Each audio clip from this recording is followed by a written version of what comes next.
Г әрпін жазып үйренейік.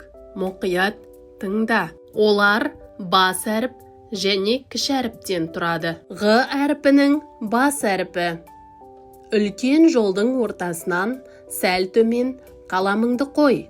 Төмен қарай түзу сызып, жазу жолының астыңғы сызығына тигізе, солға қарай доға жасаймыз.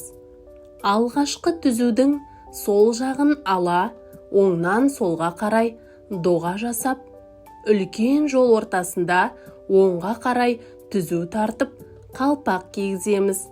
Жазу жолының үстіңгі сызығын бастыра, солдан оңға қарай белбеу жасаймыз. Г әрпінің кіші әрпі. Жазу жолының ортасында қаламыңды қой. Оңға тарта жолдың үстіңгі сызығына кигізе, доға сызықты иіп, көлбеу түзу жүргіземіз. Астыңғы сызыққа кигізе, доға сызып, ілгек жасаймыз. Жазу жолының ортасынан көлбеу сызықты қия, солдан оңға қарай белбеу жасаймыз.